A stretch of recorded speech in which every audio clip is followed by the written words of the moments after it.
Halo semuanya, selamat datang kembali di video lainnya. Nama saya Santiago, saya sangat senang kalian kembali di sini menonton tutorial lainnya. Di video sebelumnya, kita sudah membahas sebuah software untuk merekam layar, namanya Screen Studio. Kalau kalian belum menonton video itu, saya sangat menyarankan untuk pergi ke channel ini dan menontonnya, supaya kalian bisa mengikuti cara kerja software tersebut. Dan di tutorial kali ini, kita akan membahas software yang sangat mirip bernama Focusy. Di Focusy, kamu bisa merekam layar seperti yang sedang saya lakukan sekarang, kamu juga bisa bereksperimen dengan berbagai fitur. Dan yang keren, software ini, seperti Screen Studio, punya editor bawaan yang bisa kamu gunakan untuk mengedit dan menghasilkan rekaman layar yang keren. Jadi, tanpa berlama-lama lagi, saya akan tunjukkan cara merekam layar dan menggunakan beberapa fungsi dasar dari software ini. Langsung di sini. Di bagian bawah, kamu bisa memilih kamera mana yang akan digunakan untuk merekam layar. Webcam mana yang dipakai. Saya menghubungkan iPhone saya lewat Bluetooth, jadi ini yang sedang digunakan. Tapi kamu juga bisa menggunakan kamera dari komputer atau kamera virtual dari software lain. Di sebelah kanan ada pengaturan mikrofon. Saya menggunakan mikrofon ini, yaitu mikrofon JT. Tapi kamu juga bisa menggunakan mikrofon dari komputer atau dari perangkat yang kamu pakai, misalnya iPhone ini. Opsi terakhir yang bisa kamu aktifkan atau nonaktifkan adalah audio system jika kamu ingin merekam audio dari sistem. Misalnya dari sebuah video yang sedang ditampilkan di layar. Kamu bisa menaktifkan atau menonaktifkannya. Tapi secara default, fitur ini mati supaya tidak mengganggu audio dari suara yang kamu ucapkan. Kamu juga bisa menggunakan alat ini, yaitu alat teleprompter, di mana kamu bisa menambahkan banyak teks yang ingin kamu baca saat merekam layar. Teks ini tidak akan muncul di rekaman akhir, dan kamu bisa langsung menempelkan teks teleprompter di situ. Setelah semua pengaturan udah siap, kamu tinggal klik rekam di situ. Akan muncul timer kecil, dan semudah itu kamu sudah mulai merekam jendela. Tadi aku memilih opsi jendela. Kamu juga bisa merekam seluruh layar, atau hanya bagian tertentu dari layar yang ingin kamu rekam. Kamu juga bisa memindahkan webcammu, seperti yang aku lakukan di situ.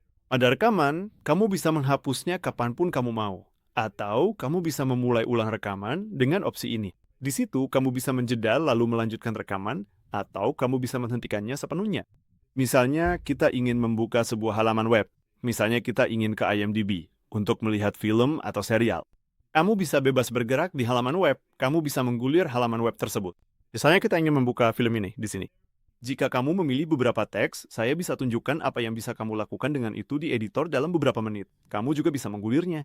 Saya akan mengklik beberapa bagian layar di sini, supaya saya bisa tunjukkan juga apa yang bisa kamu lakukan dengan klik. Kita bisa pergi ke sutradara filmnya dengan mengklik tautan ini juga. Saya akan melakukan sedikit perekaman supaya saya bisa tunjukkan apa yang bisa kamu lakukan di editor. Dan setelah perekaman selesai, kamu cukup klik tanda stop di sana, lalu softwarenya akan otomatis membawamu ke editor. Di bagian ini, kita punya timeline dan videonya. Kalau kamu menggulir timelinenya, kamu bisa melihatnya. Softwarenya secara otomatis menambahkan zoom pada kursor di bagian-bagian yang dianggap penting. Saat saya menggerakkan kursor, softwarenya menambahkan zoom. Memang di bagian layar itu, kamu bisa membuat zoom tersebut selama atau sependek yang kamu mau. Dan kamu juga bisa menambahkan zoom dengan menekan tanda plus di sana. Kamu tinggal klik sedikit di timeline. Zoom baru akan ditambahkan. Dan kamu bisa menghapusnya kapan saja kamu mau. Kamu bisa lihat bahwa softwarenya menambahkan beberapa zoom berbeda di bagian-bagian yang dianggap penting. Misalnya, saat kita klik pada seri, software langsung menambahkan zoom di situ, supaya kamu bisa melihat bagian layar itu dengan lebih jelas. Secara keseluruhan, software ini benar-benar hebat dalam memahami bagian layar mana yang sedang ditampilkan, sehingga bisa menambah atau menghapus zoom sesuai kebutuhan. Sekarang, saya akan tunjukkan semua alat berbeda yang ada di sebelah kiri sini. Yang pertama adalah alat peningkatan video. Kamu bisa mengubah ukuran kanvas, misalnya jika ingin menggunakannya sebagai postingan Instagram atau sebagai format postingan untuk Instagram atau TikTok.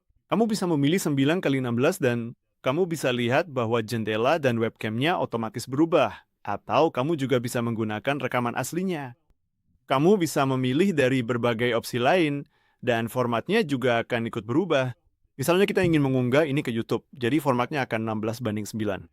Kamu juga bisa mengubah padding latar belakang terhadap jendela yang direkam, yaitu seberapa banyak atau sedikit latar belakang yang ditampilkan. Kamu bisa menambahkan inset, yaitu margin yang ditambahkan antara latar belakang dan jendela yang direkam. Kamu bisa bereksperimen dengan tingkat kelengkungan jendela. Kamu juga bisa mengatur bayangannya. Seperti yang kamu lihat, di situ mereka ditambahkan sedikit lagi. Jika aku menggeser opsi toggle ini, kamu bisa memilih latar belakang mana yang akan ditampilkan di rekaman. Dari semua pilihan yang berbeda ini adalah yang default. Tapi ada banyak grup lain yang bisa kamu unduh juga. Kamu bahkan bisa menambahkan gambar milikmu sendiri untuk digunakan. Sebagai latar belakang, kamu bisa menambahkan warna solid, dan kamu bisa memilih latar belakang spesifik yang kamu inginkan.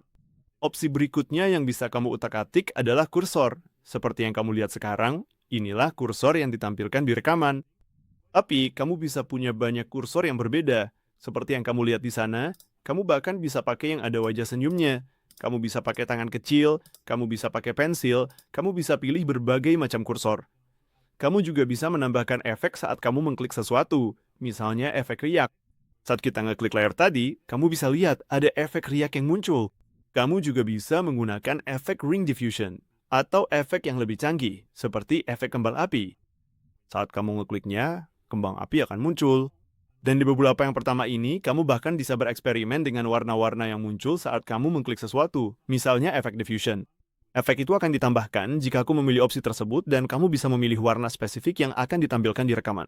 Kamu bahkan bisa menambahkan suara kursor atau klik, misalnya yang ini, adalah suara klik yang jernih. Kamu juga bisa menambahkan suara klik yang keras atau yang lembut.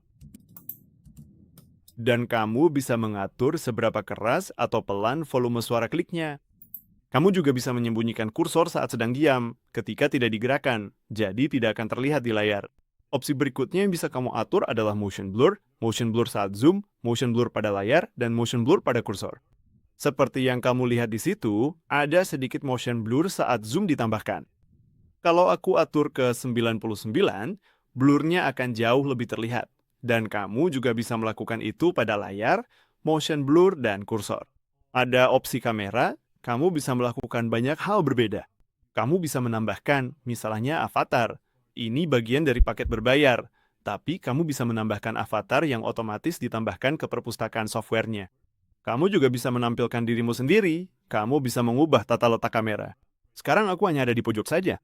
Tapi kamu juga bisa mengaturnya seperti ini, supaya jendelanya ada di kiri dan kamu di kanan, dengan ukuran yang sedikit lebih besar. Kamu juga bisa menempatkan dirimu di bagian atas layar, di pojok lain, atau di bagian bawah layar. Atau kamu juga bisa melihatnya seperti ini. Kamu bisa membalik kamera secara horizontal atau bahkan menambahkan tata letak. Misalnya, jika kamu ingin tampil layar penuh di bagian tertentu dari video. Kamu juga bisa nambahkannya, dan kamu bisa mengatur durasinya selama atau sependek yang kamu mau. Seperti yang kamu lihat, di situ layarnya menghilang, dibuat sedikit lebih besar, lalu jendelanya muncul lagi. Kalau kamu ingin menghapus bagian manapun di timeline, kamu tinggal hapus aja di situ dengan ikon tempat sampah. Dan kamu juga bisa melakukan hal-hal lain. Untuk latar belakang rekaman, kamu bisa menghapusnya, memburamkannya, atau menambahkan gambar lain ke latar belakang yang ditampilkan di rekaman webcam. Kamu juga bisa mengubah tampilan bulat pada kamera. Kamu bisa memilih ukuran kamera saat zoom sedang ditambahkan. Seperti yang kamu lihat, ketika zoom ditambahkan, webcam jadi sedikit lebih kecil. Kamu bisa mengaturnya agar lebih besar atau lebih kecil. Dengan opsi ini, di situ juga kamu bisa menambahkan filter ke kamera. Dan secara keseluruhan, kamu bisa bereksperimen. Jadi, webcam bisa diatur persis seperti yang kamu mau. Ada opsi kontrol audio, kamu bisa meningkatkan volume rekaman, menambahkan peredam noise, atau menambah peningkatan vokal. Kamu juga bisa menggunakan opsi itu jika mau. Kamu bisa menampilkan shortcut yang digunakan selama rekaman dengan opsi ini di sini. Dan kamu juga bisa mengubah font serta warna latar belakangnya. Kamu juga bisa menambahkan caption, baik dengan model lanjutan maupun model lokal. Model lanjutan adalah salah satu versi berbayar, tapi kamu juga bisa melakukannya secara lokal jika kamu cukup klik generate. Akan butuh beberapa detik untuk mengunduhnya lalu menghasilkan captionnya. Hal terakhir yang bisa kamu lakukan adalah menghapus watermark. Jika kamu punya salah satu paket berbayar juga. Kamu bisa menambahkan pengenalan agar software secara otomatis mengedit bagian-bagian tertentu, seperti menghapus jeda dan kata-kata pengisi. Dan sekali lagi, kamu bisa menambahkan avatar jika mau. Seperti yang kamu lihat di situ, captionnya udah ditambahkan sekarang. Captionnya ditampilkan seperti ini. Kamu bisa melihat di bagian mana dari rekaman caption tertentu ditampilkan. Dan jika kamu berpindah di timeline, kamu bisa melihatnya langsung di layar. Setelah semuanya terlihat seperti yang kamu inginkan, kamu tinggal klik ekspor. Untuk mengekspor, kamu harus punya lisensi yang merupakan bagian berbayar dari software ini. Tapi secara keseluruhan, ini adalah software yang keren dan lengkap yang bisa kamu gunakan untuk merekam layar dan juga mengedit rekaman tersebut. Jadi, seperti itulah kurang lebih cara membuat rekaman menggunakan Focusi. Seperti yang kamu lihat, sangat mudah untuk dipelajari, sangat mudah digunakan. Sekali lagi, nama saya Santiago. Saya benar-benar berharap kamu menikmati tutorial ini dan menggunakan software ini. Kasih tahu saya di kolom komentar di bawah kalau kamu udah pernah pakai, atau kalau kamu pernah pakai software perekam layar lainnya. Jadi kita juga bisa cek software-software itu. Dan tanpa berlama-lama lagi, sampai jumpa di video berikutnya. Dadah!